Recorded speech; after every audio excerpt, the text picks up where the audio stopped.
इमरान खान साहब को आसिम मुनीर और उनके साथी मिलिट्री जनरल्स की कैद में पूरे 1000 दिन हो गए। जी हां, दुरुस्त सुन रहे हैं, पूरे 1000 दिन से आसिम मुनीर और उनके साथी फौजी जनरल्स ने इमरान खान को गैर कानूनी तौर पर अगवा करके जेल में रखा हुआ है। ना सिर्फ उनको, बल्कि उनके साथ उनकी जौजा को, उनके साथ शाह महमूद कुरैशी, उनके साथ डॉक्टर यास्मीन राशिद, उनके साथ उमर चीमा, उनके साथ साथ सेनेटर एजाज चौधरी, मियां महमूद रशीद और इसके अलावा बहुत सारे बेगुनाह पाकिस्तानियों को, किसी को मिलिट्री कोर्ट से सजाएं दिलवा के और किसी को आम अदालतों से सजाएं दिलवा के जेलों के अंदर फेंका हुआ है।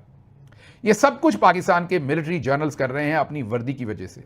इस सब के अंदर पाकिस्तान की फौज की ताकत, वो फौज जो पाकिस्तान का हर शहरी टैक्स के पैसे के पर खड़ी करता है ताकि दुश्मन मुल्कों के साथ निपटा जाए।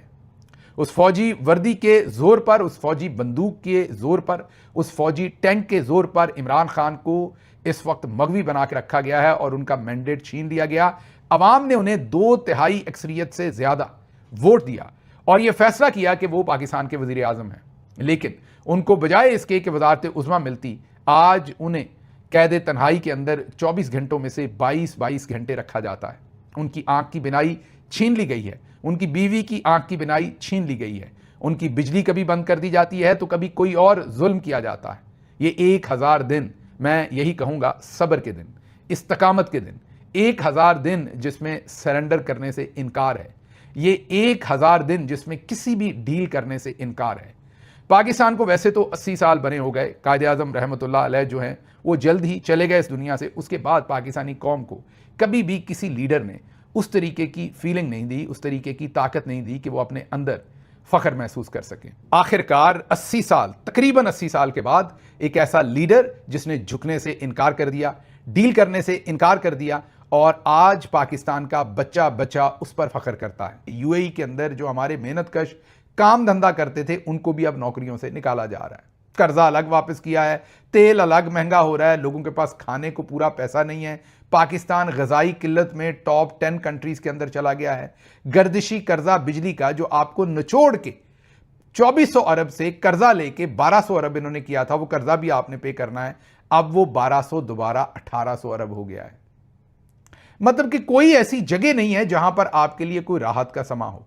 इज्तमाई तौर पर ऐसा शऊर नहीं है कि हम याद कर सकें कि इस शख्स ने अपनी आंख तक, अपनी बिनाई तक, अपनी गैरत, इज्जत, सब कुछ इस मुल्क के ऊपर, अपने बच्चे, अपनी राहत, अपना सुकून, अपनी हर चीज इस मुल्क के ऊपर वार दी। लेकिन 6 महीने से 1 साल लोग गुजारेंगे, फिर गिरेबान में हाथ डालेंगे कि आप बताएं आपने महंगाई इतनी क्यों कर दी।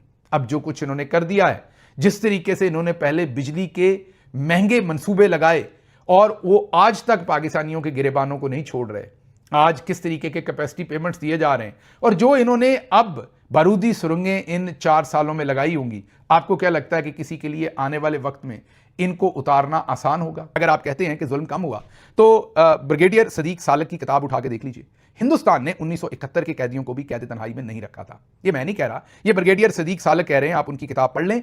इतना ज़र्फ हिंदुस्तानियों में भी था कि उन्होंने जो हमारे कैदी ढाका से और बांग्लादेश से उन्होंने कैद करके लेके गए थे और उनमें ज्यादातर फौजी थे। मीन सिविलियन के साथ तो फिर भी रवैया और होता है, फौजें तो एक दूसरे के मुखालिफ लड़ती हैं, थोड़ा सा रवैया वहां सख्त होता है, लेकिन वहां भी ज़र्फ था, उनको भी कैद तन्हाई में नहीं रखा गया था। फील्ड मार्शल थे उनके पास भी उस वक्त, मानक शाह जाती तौर पर जेलों का दौरा करता था ताकि फौजी कैदियों के इंसानी हकूक की खिलाफ वर्जी ना हो।